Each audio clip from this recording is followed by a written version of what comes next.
प्रिय संस्कृत मित्राणि नमः संस्कृताय। संस्कृत साहित्य में आपका स्वागत है। मैं हूँ संजना और आज हम लोग गीता के दूसरे अध्याय का 37वां और 38वां श्लोक पढ़ेंगे। इसके पूर्व हम लोग 36 श्लोकों तक अध्ययन कर लिए थे, जिसमें हमने जाना कि श्री भगवान अर्जुन से कहते हैं कि हे अर्जुन, तुम्हारे अहितैषी लोग तुम्हारे सामर्थ्य की निंदा करते हुए तुम्हें बहुत से न कहने योग्य कथन कहेंगे। इससे और अधिक दुख तुम्हारे लिए और क्या हो सकता है। अब अगले श्लोक में हम बढ़ेंगे। अगला श्लोक है 37वां, जिसमें श्री भगवान अर्जुन से क्या कहते हैं उसको पढ़ेंगे। आप लोग साथ में उच्चारण करिएगा, क्योंकि उच्चारण करने से ही श्लोक शुद्ध पढ़ता है और आपका उच्चारण भी शुद्ध हो जाएगा। तो पढ़ते हैं हम लोग अगले श्लोक की तरफ। हतो वा प्राप्स्यसे स्वर्गम जित्वा वा भोक्ष्यसे महीम् तस्मादुत्तिष्ठ कौन्तेय युद्धाय कृतनिश्चयः।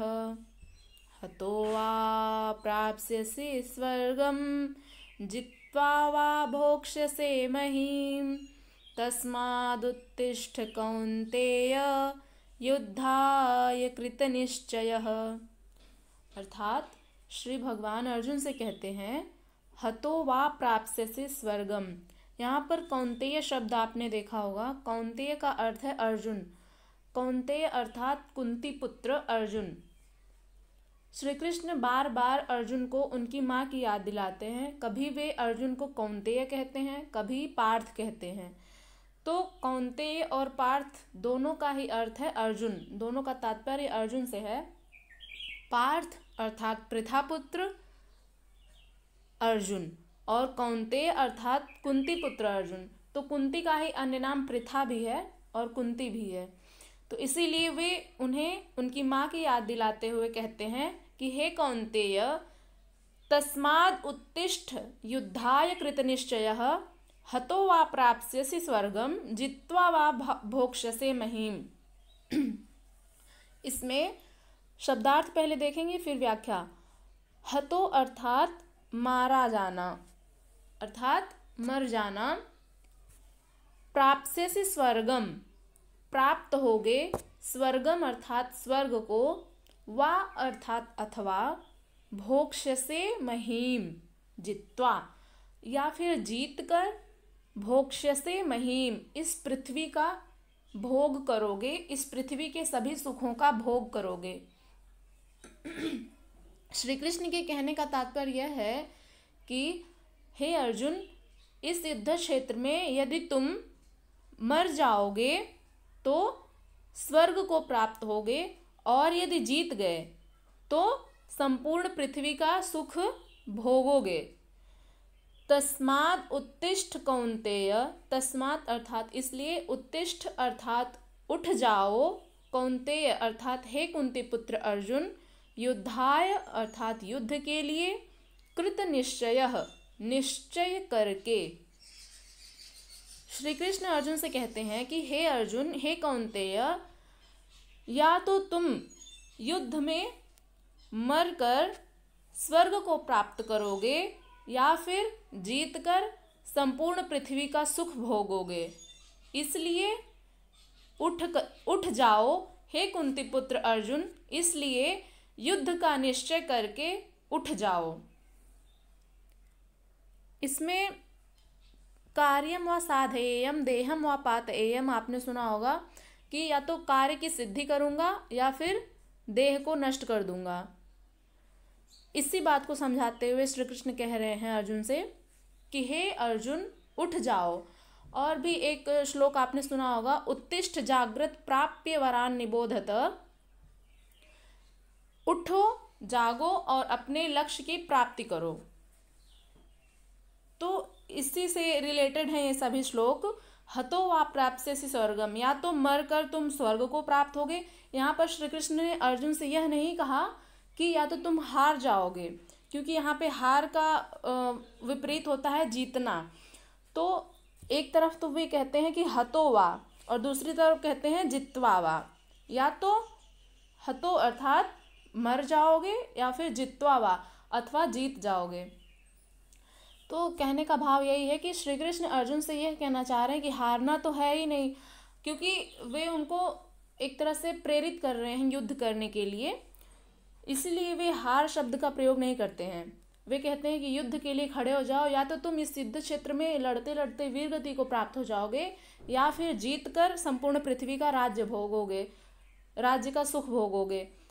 तो कहीं ना कहीं श्री कृष्ण अर्जुन को प्रेरित कर रहे हैं कि हे अर्जुन, हे कौन्तेय, इस युद्ध क्षेत्र में मारा जाकर यदि तुम किसी योद्धा के द्वारा मारे गए और वीरगति को प्राप्त हो गए तो तुम्हें स्वर्ग मिलेगा, और यदि तुम जित्वा वा जीत गए तो भोक्ष से महीम संपूर्ण पृथ्वी के सुख का भोग करोगे। तस्माद उत्तिष्ठ, इसलिए उठ जाओ, हे कौन्तेय, युद्धाय कृत निश्चयः, युद्ध के लिए निश्चय करके उठ जाओ। यहाँ पर उत्तिष्ठ लोट लकार में है, उनको आज्ञा दे रहे हैं श्री कृष्ण अर्जुन को। उत्तिष्ठ जाग्रत प्राप्य वरान निबोधत, कार्यम असाधेयम देहम अपातेयम। इसी से रिलेटेड है ये सभी श्लोक। अब अगला श्लोक है जिसको हम जानेंगे। हतो वा प्राप्स्यसि स्वर्गम जित्वा वा भोक्ष्यसे महीम तस्माद् उत्तिष्ठ कौन्तेय युद्धाय कृत निश्चयः। इसको हमने पढ़ लिया। अब अगला श्लोक है, अगला श्लोक है 38वां। सुख दुखे समे कृत्वा लाभालाभौ जया जयौ ततो युद्धाय युज्यस्व नैवं पापम वाप्स्यसि। सुख दुखे समे कृत्वा लाभालाभौ जया जयौ।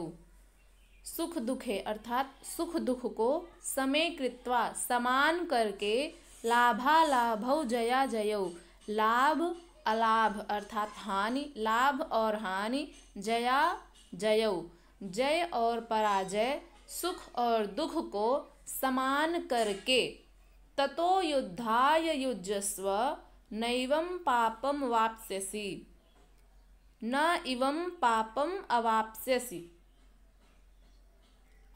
अवाप्स्यसि का अर्थ होता है प्राप्त होगा। अवाप्स्यसि लट लकार मध्यम पुरुष एक वचन का है, भविष्यत काल में प्राप्त होगा। क्या प्राप्त होगा इसी को जानेंगे। श्री कृष्ण अर्जुन से कहते हैं कि सुख दुख को, लाभ और हानि को, जय और पराजय को समान करके ततो युद्धाय युज्यस्व नैवं पापम अवाप्स्यसि। ततो अर्थात उसके बाद, युद्धाय अर्थात युद्ध के लिए, युज्यस्व नैवं पापम अवाप्स्यसि, युज्यस्व अर्थात तैयार हो जा, न इवं इस प्रकार, न माने नहीं, एवं अर्थात इस प्रकार, पापम अर्थात पाप को, अवाप्स्यसि अर्थात प्राप्त होगा, न एवं पापम अवाप्स्यसि इस प्रकार पाप को प्राप्त नहीं होगा। किस प्रकार से पाप नहीं लगेगा अर्जुन को, इसी को समझा रहे हैं श्री कृष्ण इस श्लोक में। किस प्रकार से पाप नहीं प्राप्त होगा उसी को बताएंगे अगली लाइन में। जो ऊपर वाली लाइन है उसमें कहते हैं श्री कृष्ण कि सुख दुख को, लाभ और हानि को, जय और पराजय को समेकृत्वा समान करके या समान समझकर, कि हे अर्जुन तुम सुख दुख को भी समान समझो, लाभ और हानि को भी, जय और पराजय को भी समान समझकर, ततो अर्थात इस प्रकार, ततः अर्थात उसके बाद, युद्धाय अर्थात युद्ध के लिए, युज्यस्व तैयार हो जाओ, इस प्रकार से तुम पाप को प्राप्त नहीं होगे।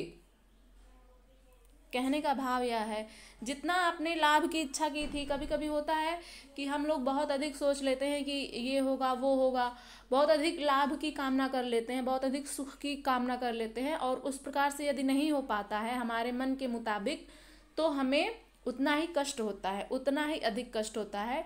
इसी बात को समझाते हुए श्री कृष्ण कह रहे हैं, ये दोनों ही श्लोक बहुत ही महत्वपूर्ण हैं कि श्री कृष्ण अर्जुन से यही समझा रहे हैं और हमें भी यही समझा रहे हैं कि लाभ और हानि को, सुख और दुख को, जय और पराजय को, दोनों में समान रहना चाहिए, दोनों को समान समझकर इस प्रकार से युद्ध के लिए तैयार हो जाओ, न इवं पापम अवाप्स्यसि। इस प्रकार तुम पाप को प्राप्त नहीं होगे, तुम्हें पाप नहीं मिलेगा। अब अगला श्लोक हम लोग कल पढ़ेंगे। तब तक के लिए नमः संस्कृताय।